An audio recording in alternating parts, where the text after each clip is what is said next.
What's going on, everybody? This is Urban J Reviews, and today I'm going to talk about the Rust-Oleum rock solid garage epoxy that I put down on my floor in October 2018. It is currently May 2020, so it's been about a year and a half, almost 2 years now. I'm going to show you my results and how I feel about it, so let's get started.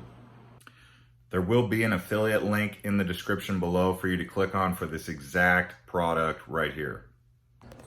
All right, so you can see here, I've got the stuff with the chips in it, and I elected to put the chips down. That is optional.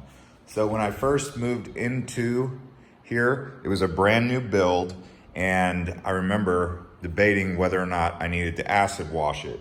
And looking back on it, I'm really glad I decided to acid wash it, because I think that the reason this floor has held up so good is because I acid washed it. And you can see there is basically no bubbles anywhere. I mean, even right here, that was only because I didn't get the Rust-Oleum all the way up against the sidewalls.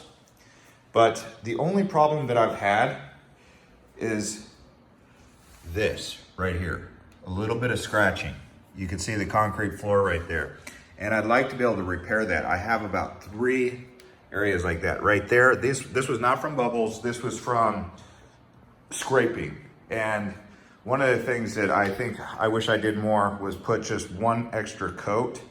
Here, right here, I think I have another one, and right here. And it's really only in this area, it's not over here. Well, let's see. I'm missing right here. So I do have a couple of those, which I wish I could, repair, just like if I had the repair kit. One of the other things that I remember doing, I did put 2 coats. I needed 2 packages because it is kind of a big garage. But like right here, you could tell I used a little bit more right here, so it's extra shiny. If I did this like that layer of thickness all across here, it'd be good. Some people also want to know, is it easy to clean? Very easy to clean. You just hose it down, really easy to clean. I've spilled oil on here, all that. Is it slick? Now, the chips are supposed to help make it less slick.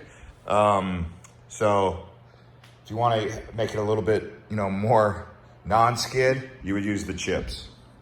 Other than that, if you haven't already seen my video on my insulation review of the Owens Corning insulation kit, how that makes this room better, more insulated. I insulated the roof here. It didn't come with that. I'll continue to review things. Thanks to everyone who's been subscribing and keeping up with this channel, and we'll see you on the next one.